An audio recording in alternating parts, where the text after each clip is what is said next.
23. Deer and venison. What a difference the Flint makes. Hello, and welcome to the history of American food. This week, I'll be looking at the role deer, both as meat and hides, had in colonial America. And I'll look at how the arrival of the flintlock changed the calculations of both colonists and the Native Americans when it came to determining how much deer was enough. So pull up to your place at the table and let's dig in. In order to understand how the 17th century colonists felt about the deer they saw in the New World, it's necessary to understand the average English person's relationship to deer back in the home country. By the 17th century, just about every last British deer was more or less a pampered decoration and a managed agricultural product of the landed aristocracy. There were three main types of deer that lived in these deer parks and estates of said aristocracy: roe deer and Scottish red deer, which are native to Britain, and the more decorative and larger fallow deer, which were introduced to Britain twice for prestige hunting, once by the Romans and again by the Normans. Deer provided meat, as venison, antlers for handles, and hides for leather, which is noticeably softer and molds to the wearer better than cowhide. In the next century, the suede buckskin and even softer doeskin trousers of the London dandy are going to cause a moral fashion panic. I cannot wait to share that madness with you.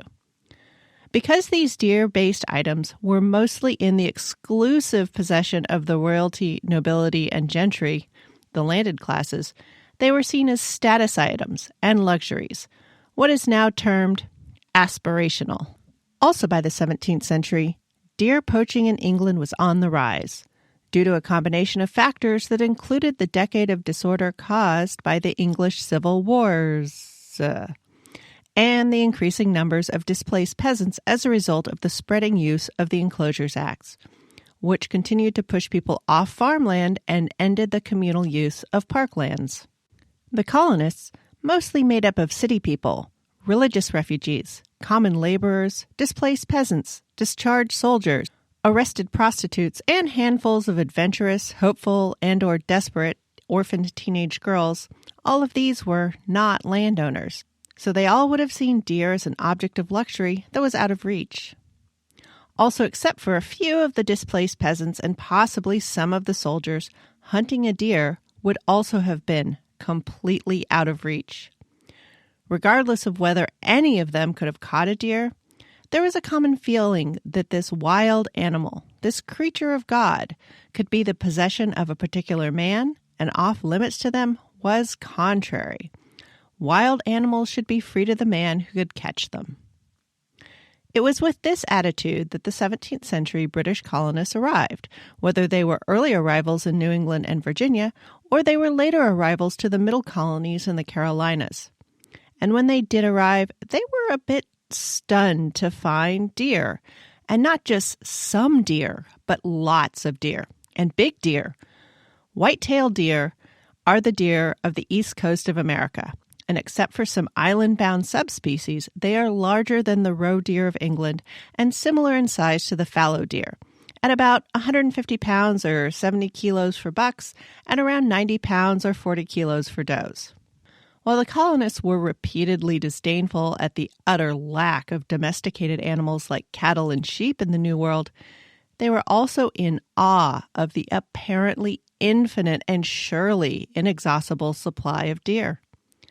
John Smith in Jamestown made note that, quote, the Emperor Powhatan each week, once or twice, sent presents of deer. This was early on when diplomatic relations were being established and no one had yet started getting grabby with the Powhatan food stores.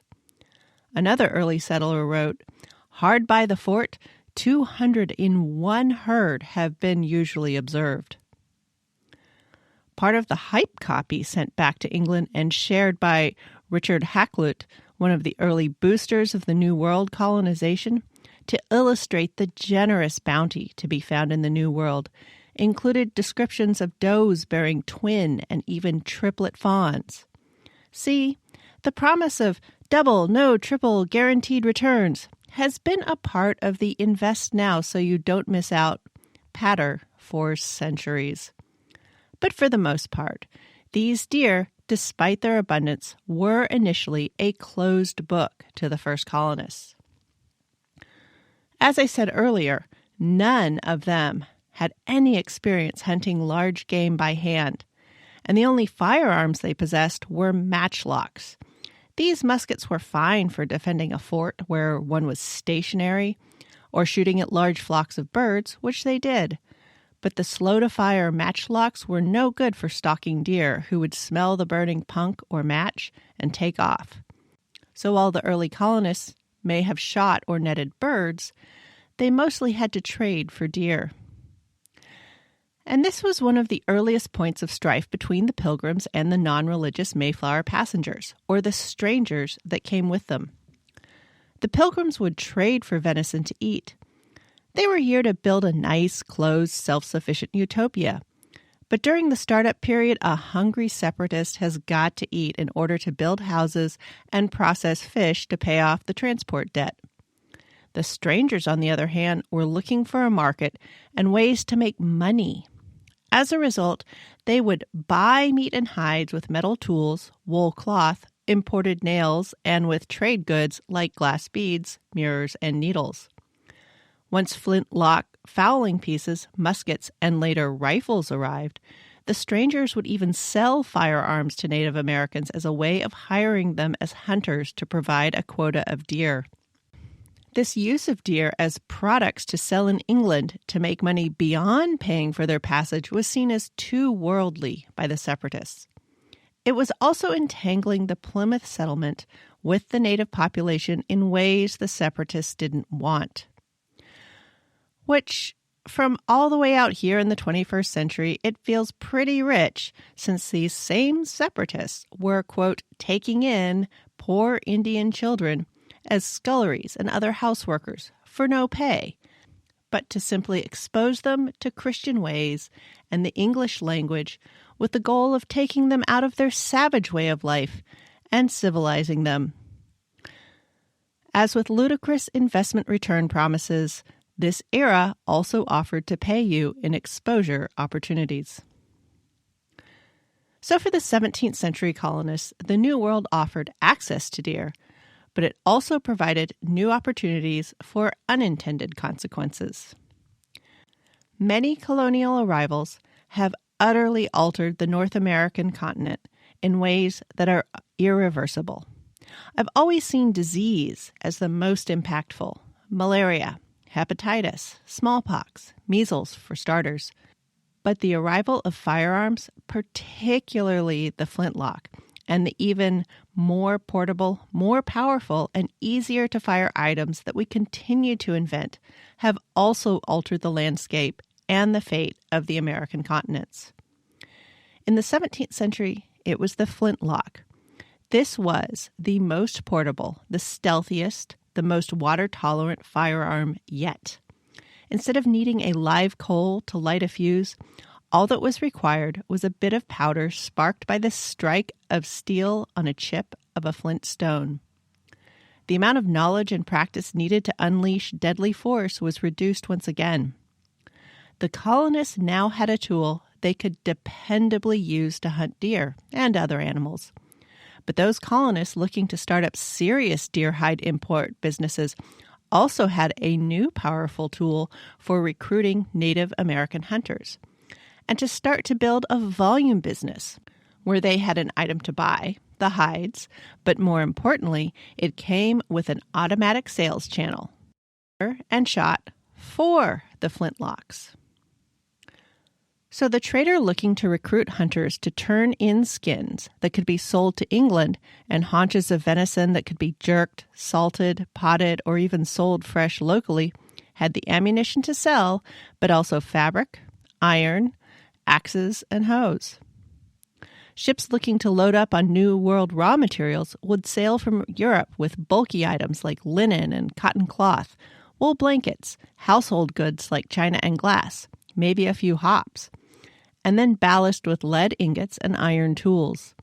The axes, cauldrons, and hoes always had a ready market, and the lead would be used to make round balls for the muskets, fowlers, and blunderbusses, and later the slugs for rifles. As you might imagine, selling firearms and ammunition to the local tribes, especially as diplomatic relationships between the colonists and the locals became more fraught, was increasingly seen as problematic. Repeatedly, there were local ordinances, advisories, notices, and policies about selling firearms, ammunition, powder, and lead to local tribes. There are also tribal rules and disagreements about acquiring and using firearms. Factional struggles repeatedly grew up or were exacerbated by firearms. One of the most immediate consequences of the use and ease of the flintlock to hunt deer was a rapid decline in the deer population. While many farmers and the emerging cattle owners were all too happy to see the deer clear out, the frontier cabin families that would eat deer for up to 9 months of the year did see a problem. The first American deer seasons and game laws limiting the taking of deer in number or a particular time of year were put in place starting in the 1640s, a mere 2 decades after first colonial landfall. By 1720, almost every major population center, places like Jamestown, Boston, Portland, Maine, Charleston, South Carolina, Philadelphia, Trenton, New York, Baltimore, Williamsburg, and their surrounding villages had some sort of deer-related hunting ordinances, but enforcement was lax due to both the limited reach or even presence of a law enforcement body. Then there was the tendency to make exceptions for large landowners, visiting VIPs from across the sea, and for farmers defending their crops.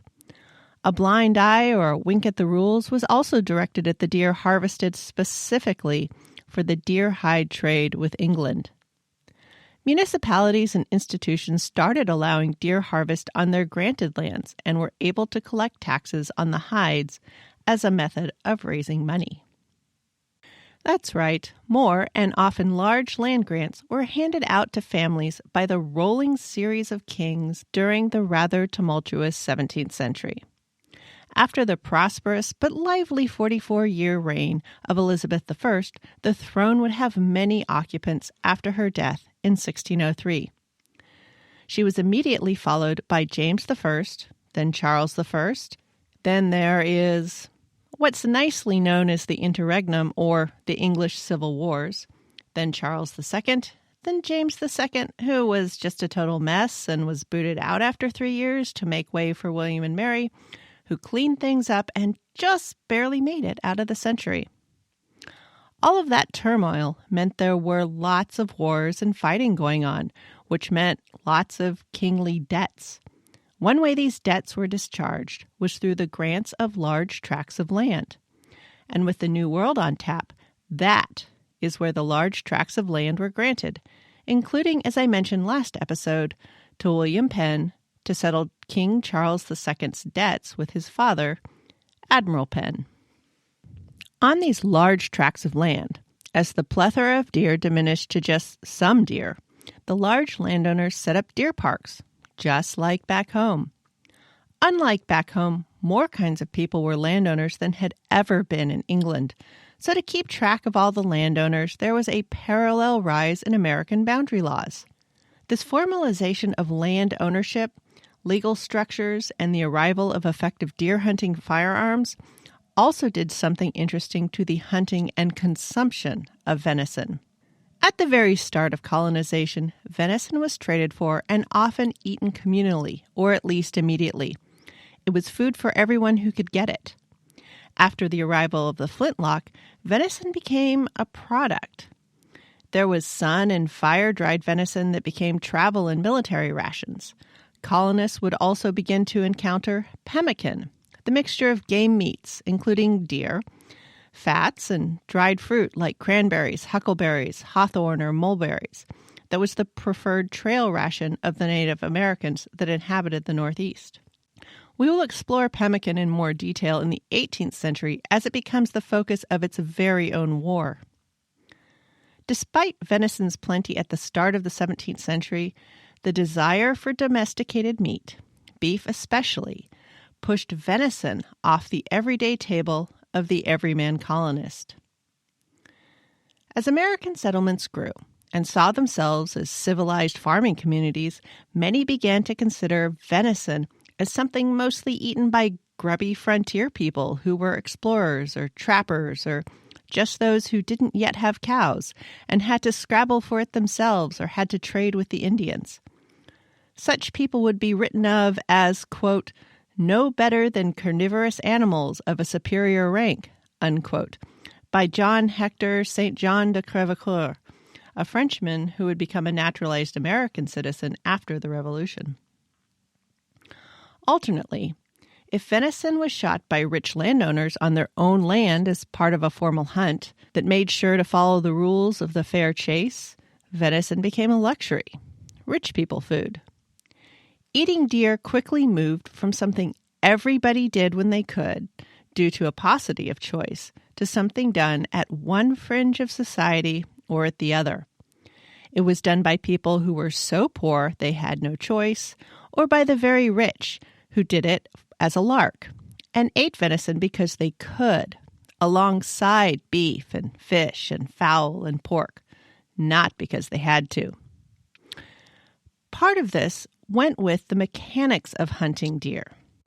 Before tribes were sold or traded flintlock rifles, they hunted deer using spears, arrows, rundown relay hunting, fire rings, torch lighting, and trapping them in dead ends.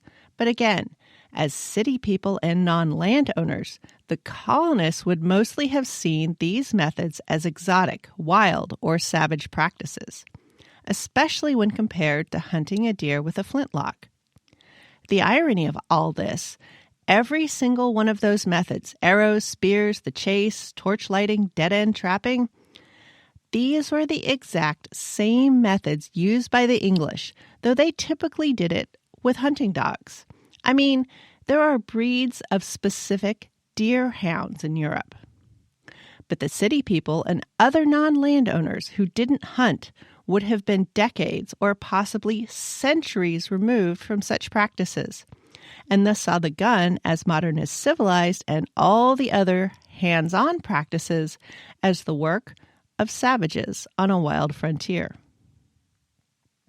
And weirdly, starting with this quick 17th century relegation or reassignment of deer to both rich people food and to the food of the desperate fringe, venison consumption remains on the edges in the U.S. in the 21st century.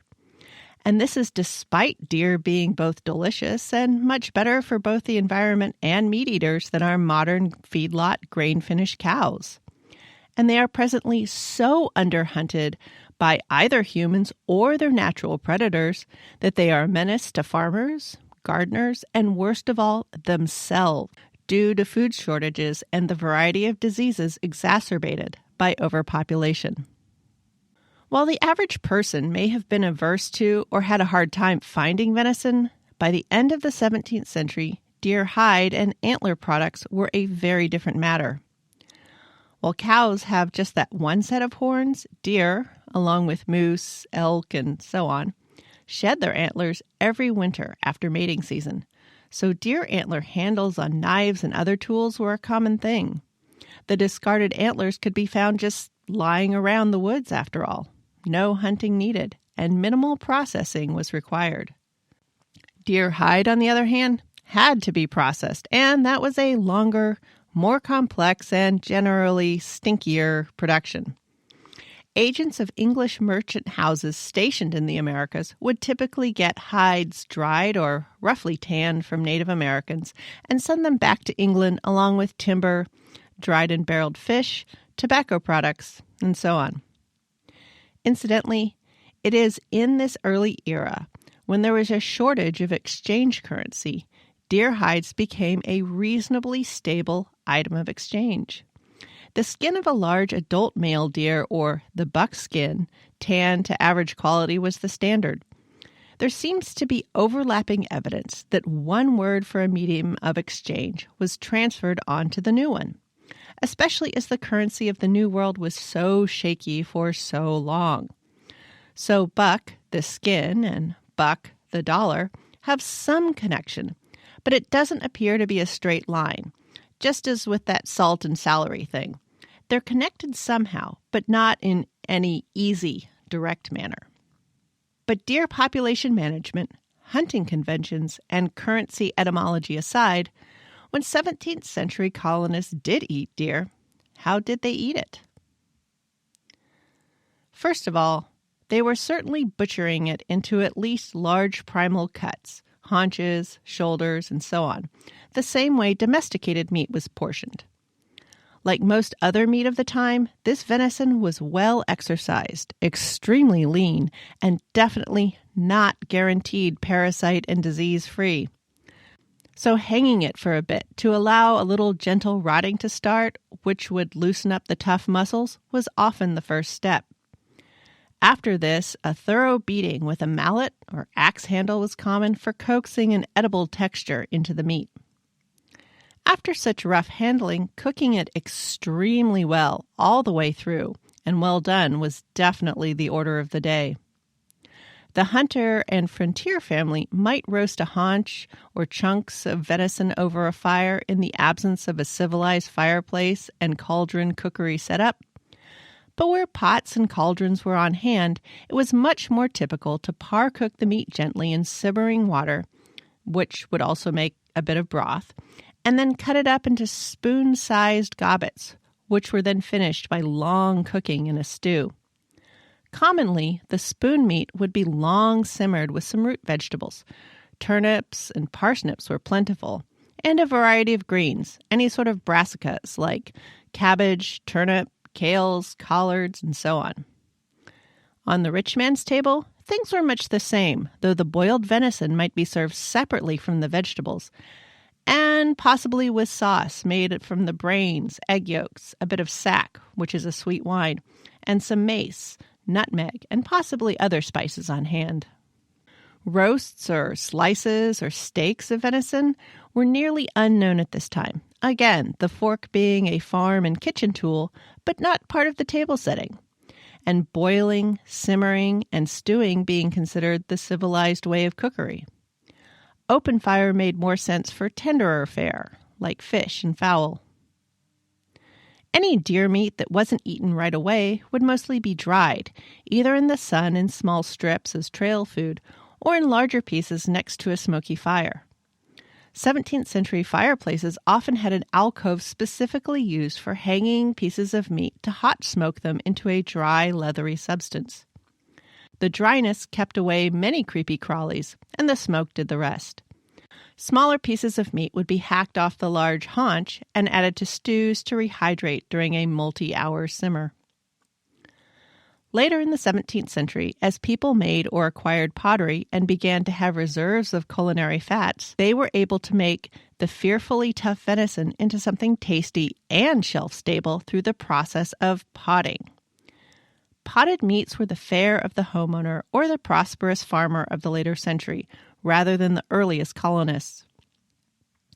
Thoroughly cooked meat would be vigorously pounded, separating it into fine shreds.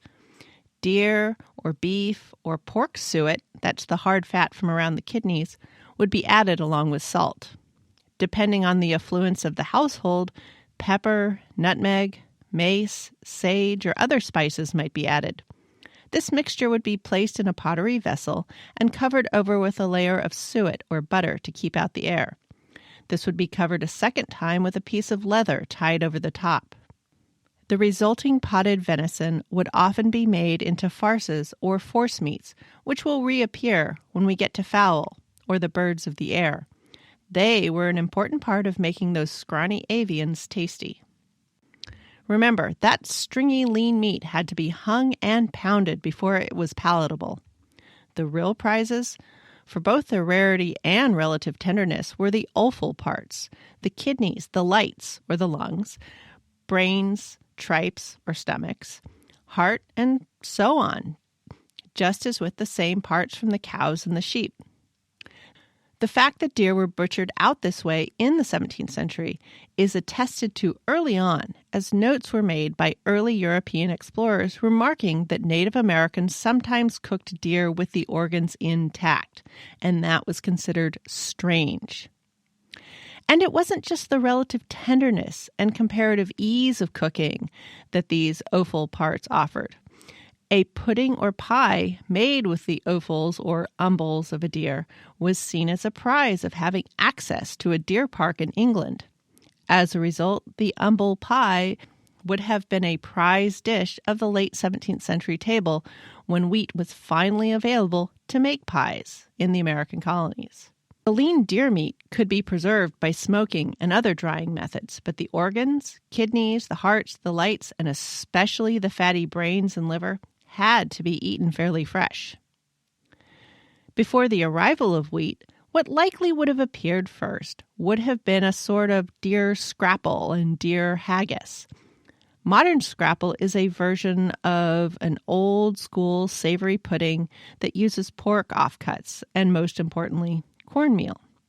And as I've mentioned so very often, cornmeal was the one plentiful grain thing in the British Atlantic. So deer offcuts and a cornmeal pudding would have been a hearty meal. And since it cools to a solid, portable item, it made a decent road food or meal to take to the field as a hearty dinner on long work days. And same with the haggis. It's a pudding, but the grain of choice is oats, and the cooking wrapper is the animal's stomach. In the cloth and cooking pot poor colonies, a deer stomach would have been a welcome stand-in for a pudding cloth or basin. The deer organ pies and offcut puddings would have been present in both homes of the poor and rich alike. The difference would have been in how elaborate they would have been. How many other ingredients would have been on hand? In the 17th century, the addition of spices and dried fruits and sugar were all popular ways of displaying wealth. Typically, the richer you were, the more ingredients you added. Just as a reminder, it wasn't that there was no sugar or spice in the 17th century colonies. Rather, what there was consumed by a vanishingly small number of extremely rich plantation and large landowners. The abundance of deer and land for cows and pigs to run free meant meat was far more available to the common colonist than it ever had been at home.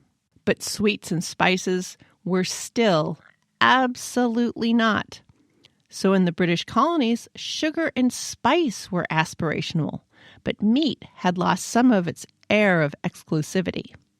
In fact, the use of savory puddings to stretch protein was not as much of a need in the colonies as it had been back in England. Looking at recipes of the day, Americans have more sweet puddings and start to drop meat-based pudding from their recipes early on, because they can just have meat. The savory puddings don't entirely go away, but the pudding as a way to eat fruit and spices, but not meat, starts to emerge as the American way, even in the 17th century.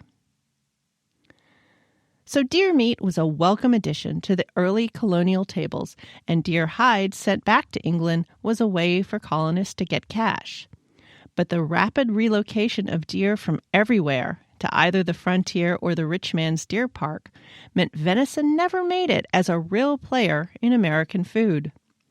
From nearly the beginning, it was either the food of the untamed lands or fare of the rich man's table, and kind of remains that way today. Deer were not the only prize of the American forest, though. In fact, they were actually mostly just a nice extra. For everyday living, for the purposes of raising cash, and for building the infrastructure of the early American food economy, it was the apparently endless forests themselves where backs were broken and real money was made. Next week, we'll look at the numerous roles the plentiful wood of the American forest played in the development of 17th century food. Thanks for listening. Email questions or quibbles will reach me at thehistoryofamericanfood@gmail.com. A big thank you to those of you who have left a review, but I admit I wouldn't mind a few more. Now that I am out of broken computer land, I will get caught up on my show notes. So show notes for this episode will be at thehistoryofamericanfood.blogspot.com. Along with any promised pictures and links, I'll also include any interesting media I consumed for the episode. Music for this episode is Fingerlympics by Dr. Turtle. And I was this close to not having music for this episode because of broken computer problems. But everything's fine now. The link to the show notes is also on the show's Twitter bio at THOA Food and in the show description.